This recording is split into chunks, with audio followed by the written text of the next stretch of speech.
The president of Ecuador's National Electoral Council confirmed that the electoral calendar is moving forward as scheduled in the lead-up to the second round of the presidential elections to be held on April 11th. The Africa Center for Disease Control and Prevention announced it is reviewing its guidance on the use of the AstraZeneca COVID-19 vaccine after doubts were raised about its safety. And Syrian Air Defense shot down several Israeli missile strikes over the capital Damascus on Tuesday. Hello and welcome to TeleSUR English. I am Estefania Bravo from the headquarters of Quito in Ecuador. This is from the south.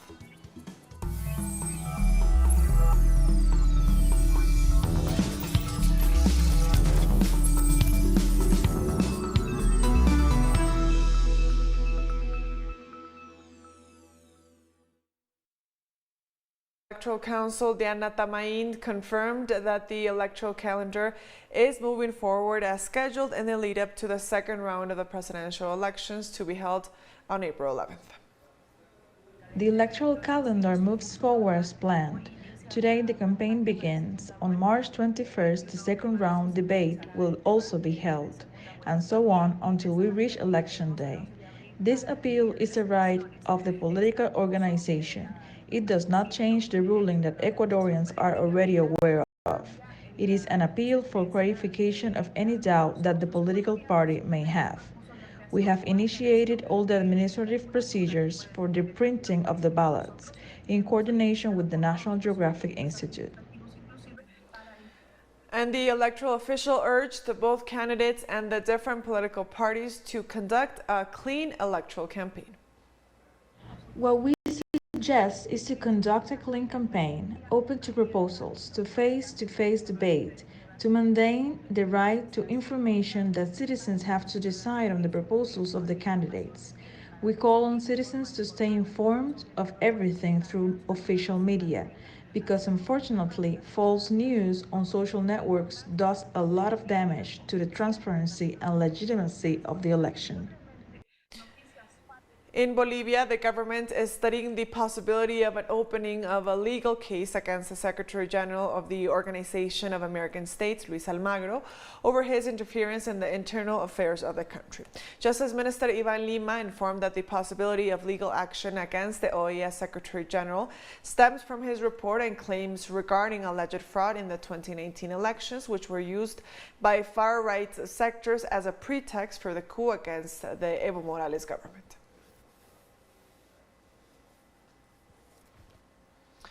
And also in Bolivia, social movements have declared a state of emergency and permanent mobilization to demand sanctions against those responsible for the Sencata and the Sacaba massacres, which occurred following the 2019 coup against the Evo Morales government. Several organizations have also denounced right-wing attempts at destabilization as the country prepares for the second round of the regional elections and demands that the democratic process be respected.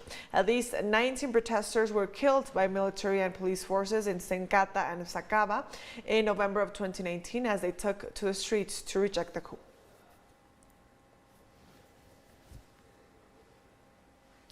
Moving on, members of Colombia's Congress are set to present a fixed basic income bill seeking to benefit more than 7 million households.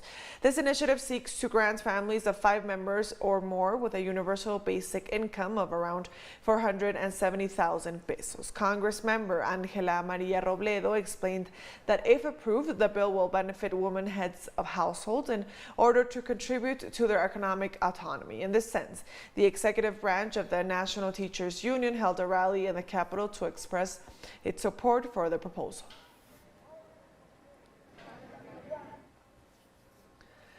The Guatemalan Congress plans to begin postponed sessions to select magistrates for the Supreme Court of Justice and Courts of Appeals.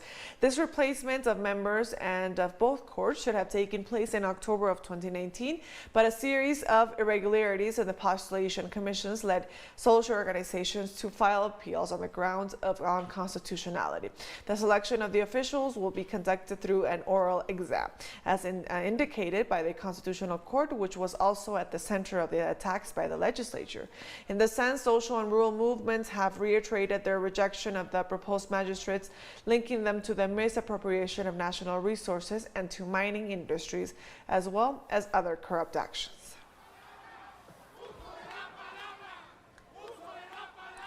Cuban residents in the U.S. and other parts of the world are undertaking several projects to confront the media campaigns against Cuba and to demand an end to the U.S. blockade.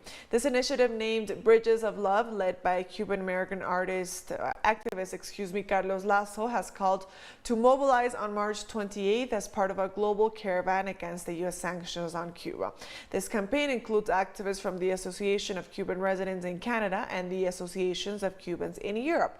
Such projects by Cuba's friends across the world seek to shed light on the impacts of the criminal U.S. blockade on the Cuban population. The previous initiative took place on February 28th in several cities in the U.S. and Canada.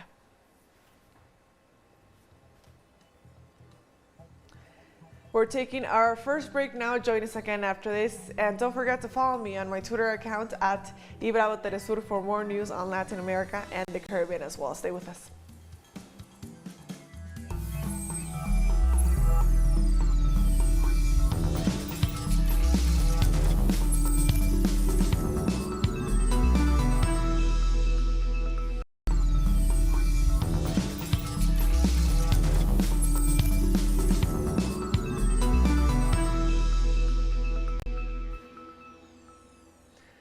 Welcome back to From the South. More news now.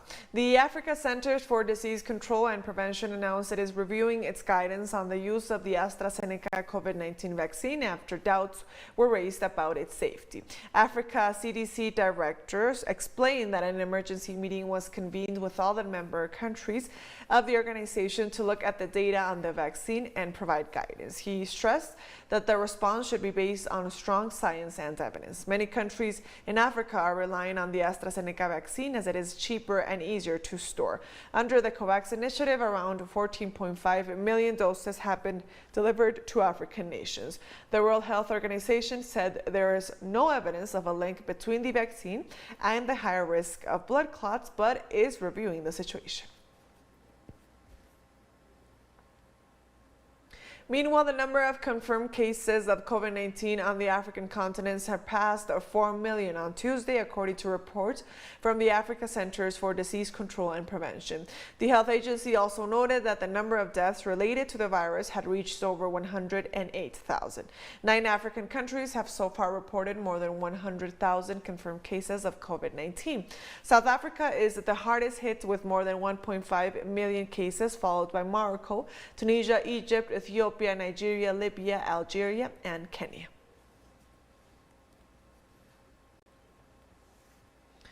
Leaders of several European countries are pressing the European Union to set up a corrective mechanism to address what they say are inequalities in the distribution of vaccines within the 27-nation bloc. Austrian Chancellor Sebastian Kurz hosted his Czech, Bulgarian, and Slovenian counterparts in Vienna on Tuesday, while the Latvian and Croatian leaders joined them via video conference, but to reiterate demands first raised last week. The leaders claimed that although the EU agreed on the distribution of vaccines on a per capita basis, some countries have received considerably more than others. We think this is a problem because I believe that will lead to tensions within the European Union and wouldn't be understood by Europeans, because the people in Europe expected that all Europeans had equal access to vaccines at an equal rate. I believe it is important that we manage to implement a corrective mechanism together with the European Commission President Ursula von der Leyen and European Council President Charles Michel, so that Bulgaria doesn't only get 1/3 of the vaccines that Malta gets, for example. I think this wouldn't correspond to the spirit and the idea of Europe. That's why I hope we will be able to implement a corrective mechanism together. The European Union's Health Commissioner has called on all member states to use all available doses of COVID-19 vaccines, stressing that some countries have still not used up to 50% of the available doses. Recognize the significant and regrettable challenges around production and deliveries. But we do, however, urge member states to use all the available doses, as we are currently seeing the proportions of available doses used ranged from 50 to 100% to 50 to 100% across member states. The French health minister told Parliament this Tuesday that the AstraZeneca is not respecting its commitments regarding vaccine deliveries. However, he reiterated the importance of the vaccine, which he noted remains a key part of the government's vaccination strategy. What we know is that this vaccine is very effective in limiting the risk of serious forms of the disease, so it is a valuable tool in our vaccination strategy, as you said. What we deplore is that the laboratory, on several occasions, has not respected the commitments it had made with the countries of the European Union in terms of the deliveries of doses, and, to make no secret of it, the doses that are due to arrive in the next 3 weeks are infinitesimal. I weigh the word compared to the commitment that had been made, but in fact, this vaccine remains a valuable part of our strategy. Pharmacists are vaccinating, doctors are vaccinating, nurses are vaccinating, midwives are vaccinating, in centers as well, and we need this vaccine, and it's going to be coming in more and more as the weeks and months go by. Residents of the Brazilian city of Rio de Janeiro expressed mixed views after the announcement on Monday by President Jair Bolsonaro that he was replacing the country's health minister in the fourth change to the post since the beginning of the COVID-19 pandemic, and as the country's health system struggles to cope with surging cases. I believe that if you put a health professional in a leading health position, that's an improvement compared to a military general holding a position that requires specific knowledge, which, in this case, he proved not to have. Nothing changes because the person in charge is still the number one, so any minister that he appoints will do exactly what he orders. He can keep changing them again and again. It makes no difference. In Brazil, the state of Sao Paulo registered more than 670 deaths due to COVID-19 this Tuesday, representing the highest daily toll since the start of the pandemic. Sao Paulo is currently under an emergency phase decreed on March 8th in a bid to control the new peak as hospitals are on the verge of collapse. Local authorities warn that 89% of intensive care units are occupied. The country's health crisis continues to escalate, with new cases and fatalities reaching their highest numbers since the start of the pandemic.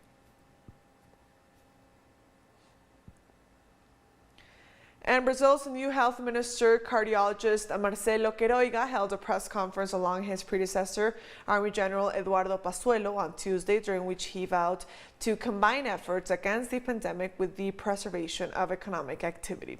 The new minister also stated that he alone cannot do, quote, magic to solve the health crisis triggered by COVID-19.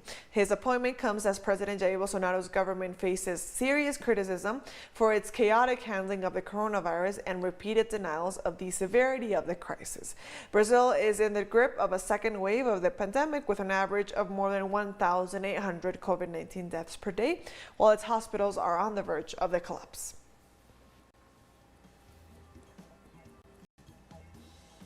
We're taking one last short break now. Stay with us.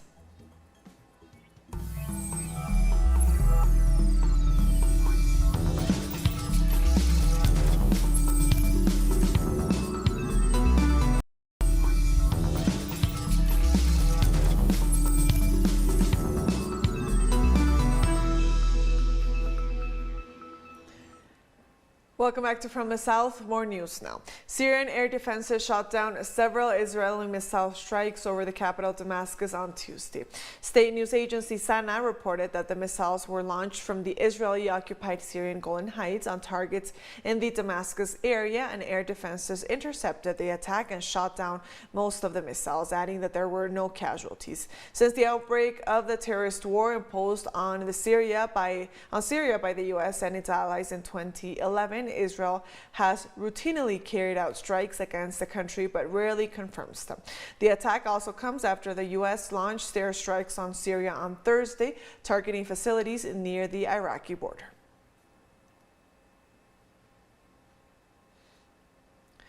On Tuesday, the Israeli Defense Ministry announced it has completed an upgrade of the country's Iron Dome rocket defense system, part of the extensive system it claims is required to defend itself from threats. The Iron Dome is part of the Israeli regime's multi-layered aerial defense system, ranging from systems capable of intercepting rockets fired from short range up to striking long-range missiles outside of the atmosphere. The Israeli regime continues to attack the Gaza Strip and other occupied Palestinian territories, causing widespread damage to infrastructure and killing and injuring hundreds of Palestinians each year.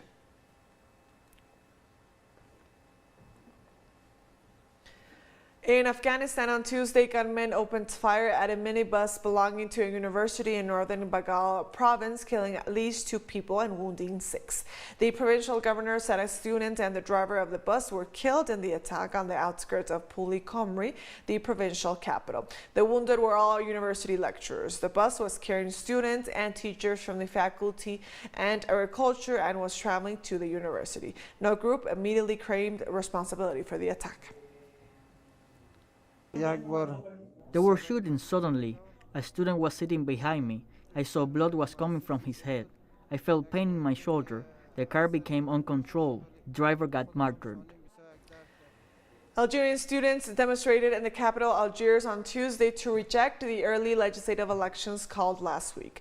President Abdelmadjid Tebboune issued a decree setting on June 12th for the vote last Thursday after dissolving parliament last month. He has pledged that the June elections will be free of corruption and will open the doors of parliament to young people. The move came as part of pledges made following 2019 anti-government protests by the Hirak movement, yet has failed to satisfy many protesters.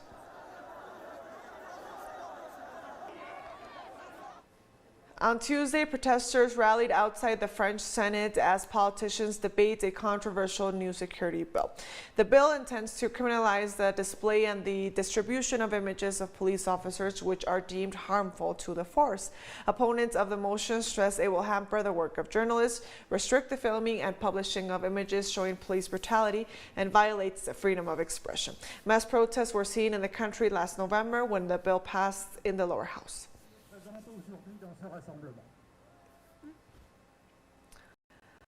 In Yemen, protesters stormed the Mashik presidential palace of the internationally recognized Yemeni government amid public anger over the dire economic situation in the country. The demonstrations came in response to the lack of basic services, poor living conditions, and the depreciation of the local currency. A government source said that Aden's police chief had arrived at the scene to talk to protesters and convince them to leave the area. According to local sources, a parallel demonstration also took over government facilities in the eastern city of Sayung in Hadramaut province to demand better living conditions and lower prices.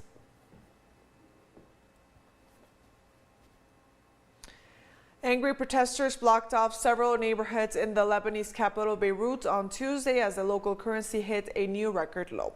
The crash in the local currency has thrown many people into poverty, with salaries losing their value by the week and businesses closing down due to the lack of customers. First, flights have broken out in supermarkets as shoppers argue over subsidized products, while some areas have been hit by gasoline shortages, leading to a long line outside gas stations. Lebanon's pound hit a new record low on Tuesday, trading at 15,000 to the US dollar.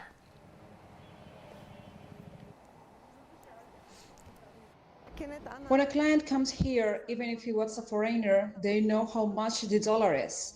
And they know that $1,000 they brought with them can be used to buy lots of things throughout the country. Well, we are still getting the same, but prices are going up. You buy a pack of Cedar cigarettes and it's 6,000 pounds. A cup of coffee is 3,000 pounds. Today, when you wake up, you spend 15,000 to 20,000 pounds before even having breakfast. The situation is unbearable. And with that story, we've come to the end of this news brief. But remember, you can find these and many other stories on our website at telesurenglish.net.